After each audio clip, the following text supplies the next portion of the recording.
ndakabva kubasa ndabva ndauya pamba ndakasvikira mudzimai wangu achiri ndikugeza handitika kuenda kumaperiod kuyawo handitika apedza vanditi zvara kuti ndakudzokera kubasa vati ndapedza handiri kugeza ndibva ndati aiwa hazvina kuipa anga iri masikati kwakumanheri ndikati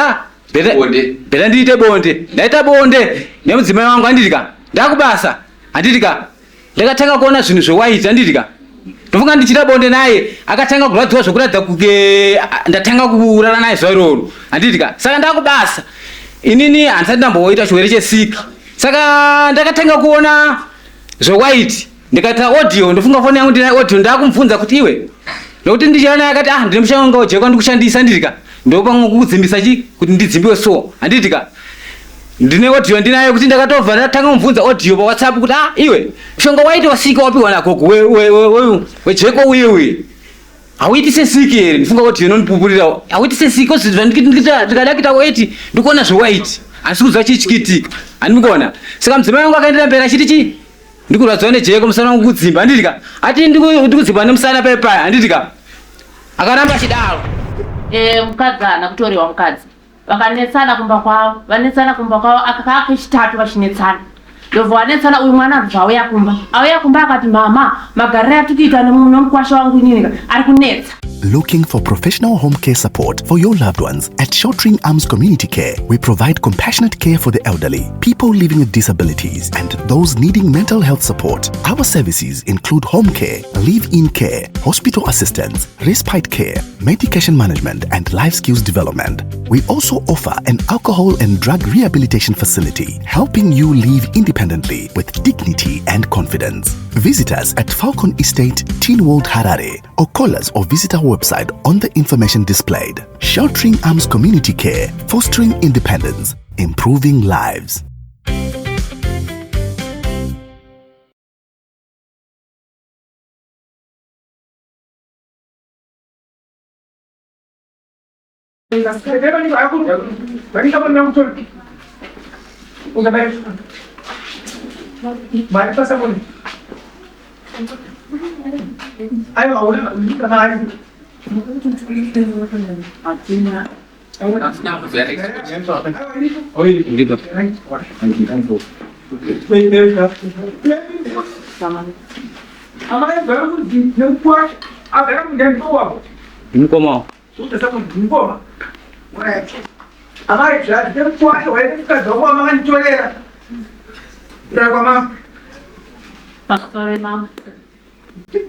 Mukadzana kutoriwa mukadzi vakanetsana kumba kwavo akakachitatu vachinetsana ndobva vanetsana uyu mwana abva auya kumba akati mama magariro atikuita nomukwasha wangu inini ari kunetsa ndobva ndati nini imbodzokera umbota sei umbotaurirana nomukwasha wangu ndobva waenda mubvunze kuti dedi tugara sei pamba pedu toita sei nemushairo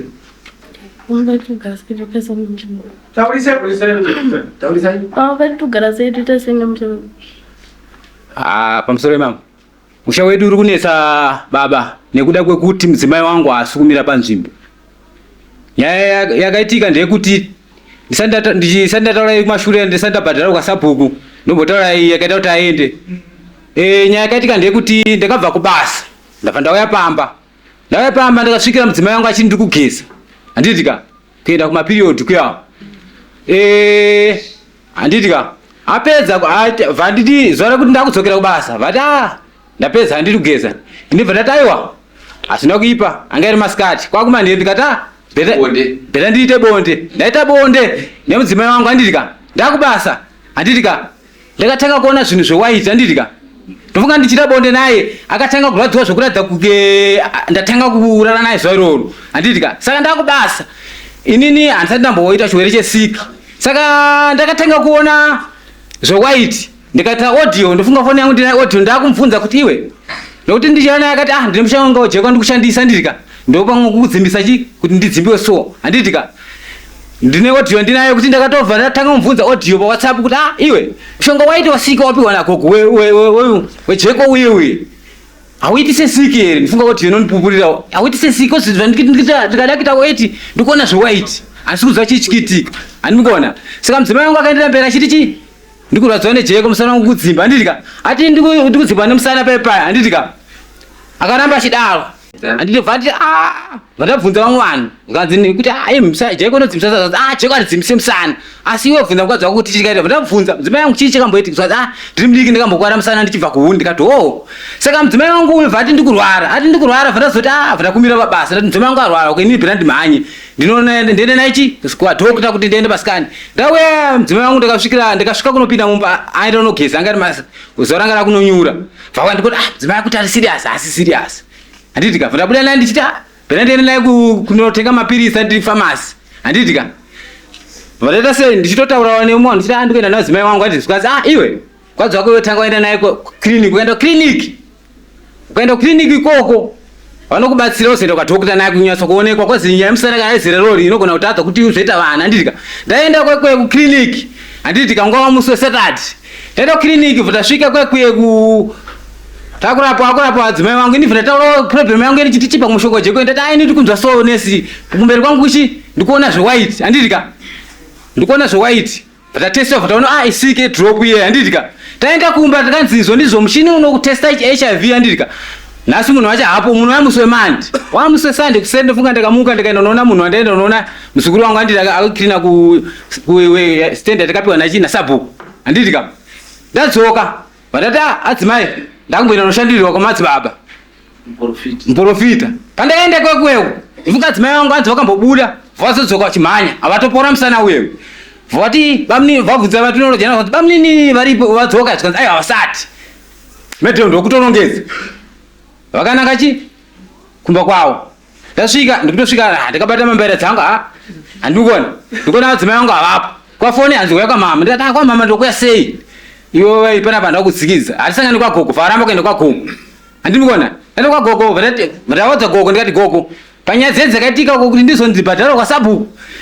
maiti makuhwa ndikuteerera ko nhasi sika wene makuhwa here zvanzi nagogo inini yainyi ndakatoyambidzana chi namai vacho kuti ndipinde munyaya idzodzo nyaya dzenyu dzokwasabhuku akati ndokazoenda kwasei kwasabhuku imisine nyaya musina kundiudza nditika vandamuti iwe vandafonera chidakona tanondida here mudzimai wangu vandafonera chamaiwo kana usikadene zvangu yaurongedza zvinhu zvako mangwana shuwa vakauya vari 2 vari 3 nanamainini handitika varongedza zvinhu zvavo vavatakura handikuona musemande vandaenda vanotesa vananzi ndiri right asi mudzimai wenyu ari kupi zvikanzi nanesi mudzimai wenyu wacho ari kupi ndikati mudzimai wangu aripo kumba kwake aenda mba kwazwa ndifonera vandafonera uye vatotanga kutaura rafu zvikanzi nanesi sai iwewe fonera munhu wepadhuze ndiani ndati hambuya wangu ari padhuze ndafonera amai ndikuda kuti chimai magwamba uye kunoko handi zvikanzi namai pedzeranai nyaya yenyu handikunzwa nese vati mhanya kupolisi izvezvi kozi munhu anogona atokupa chirwere handitika chirwere chinoapeka kana papera 3 months vanoenda kupolisi vati mudzimai wangu akamuroora zvikanzi vatati zvikanzi aiwa nyaya yenyu inoenda kwasabhuku kana tadzoka kwasabhuku munozoita se munoenda kwamambo taenda kwasabhuku nenyaya yangu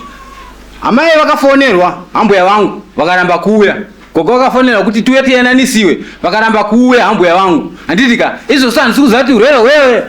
ndatonorwere HIV wewe kana kuti handina noti vakaramba hambuya vakaramba kuya kwasabhuku futi beba ndofunga ndauya nani chiti vakaramba kuya kwasabhuku kuti nzviwe tiende kumatesting mudzimai wangu akaramba kuti tiende kumatesting handisi kuziva kuti izvo ndakamira sei ndonyaya yekunetsa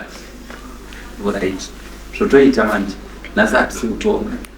musi wesande musi wa5 manzwaka munokombidza kuuya panapa kuseni mazvinzi iwewe nomukadzi eitokuri ngemapanotokupai motikari munoteswa toona kuti wakamira sei kutanga taona kuti munobatsirika sei mazvinzi vamusorera ni chikuru chandaida ndechekuti titotesta kwazi inini mukadzi uyu ndakamuroora muna February March kuna March ingandavuma wandaidenda tese kupai motikari testwa usaite shungu ndazvinzwa wazvinzwa moya musi wa5 ukapana kuchenda kumutesa ndinoya nemudzimai wangu chete mune ese nomukoma wako naambuya wenawo asi iwe toda nomukadzi wako pamitichanoswa mune muri wangani muri 2 tokatazotonga nyaya alright Looking for professional home care support for your loved ones? At Sheltering Arms Community Care, we provide compassionate care for the elderly, people living with disabilities, and those needing mental health support. Our services include home care, live-in care, hospital assistance, respite care, medication management, and life skills development. We also offer an alcohol and drug rehabilitation facility, helping you live independently with dignity and confidence. Visit us at Falcon Estate, Teen World Harare, or call us or visit our website on the information displayed. Sheltering Arms Community Care, fostering independence, improving lives.